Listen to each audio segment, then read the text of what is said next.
sudah lama berkawan. Dan pada tahun 2009 itu pernah ada satu kejadian yang sama di Brebes. Ada salah satu PPK diberikan uang sekitar 30 juta dan kasusnya itu panjang kasusnya. Saya ceritakan analogi kasus itu kepada beliau.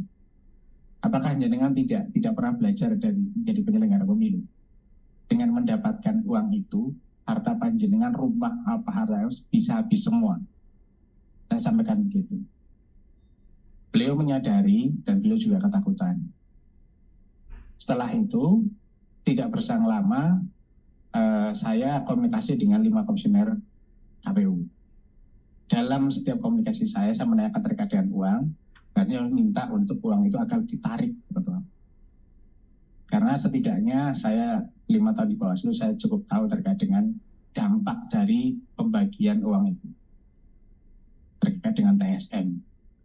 Saya sampaikan, ambil uangnya, ditarik duitnya. Saat itu saya komunikasi WA, tidak ada yang balas kecuali Bu Ketua yang membalas.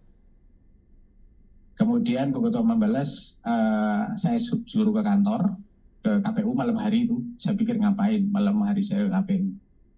Kemudian saya telepon sama Pak Kaji Muarofah. Dalam pembahasan saya dengan Pak Kaji Muarofah, waktu itu beliau mengatakan saya lagi enak badan, saya lagi urut.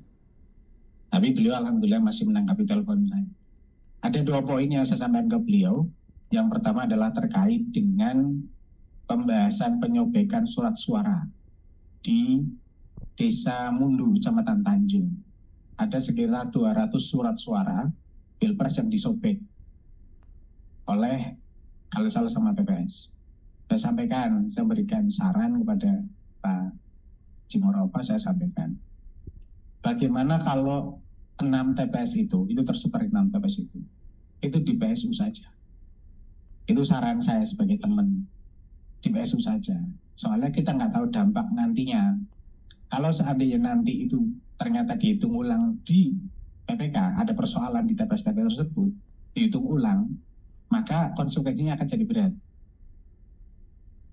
Itu saya berpikirnya begitu, karena saya terlatih di Bawaslu. Kan kalau Bawaslu kan selalu berandai-andai seandainya begini, seandainya begitu. Jadi itu menjadi pola saya di komunikasi saya dengan Pak Haji Muarofah.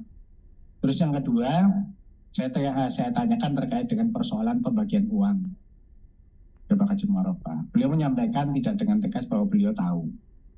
Saya nggak tahu, dia tidak menyampaikan terkait dengan saya tahu, tapi dia mengatakan bahwa dia tidak. Setelah itu selesai, saya telepon ke Pak Haji Muarofah selesai. Tidak selang lama, Pak Haji Muarofah ini telepon kepada Pak Olehudin. Inti pembicaranya adalah, kok Wakro tahu terkait dengan masalah uang? Pak Olehudin mengatakan bahwa beliau sendiri saja, padahal di depan ada saya. Itu yang pertama. Kemudian tidak berselang lama, Bu Ketua, Bu Manja, itu juga video call malah menanyakan kepada Pak Olehudin. Pak Olehudin memakai batik dan batiknya dibuka. Agak dibuka beberapa kancing dan dia mundur ke ruang tamu. Tadinya di ruang depan, sekarang ke ruang tamu. Setelah di ruang tamu, beliau mengatakan bahwa saya lagi sendiri, saya habis selamatan kalau tidak salah. Habis selamatan. Dia video call malam hari itu, dia video call sama Pak Olehudin.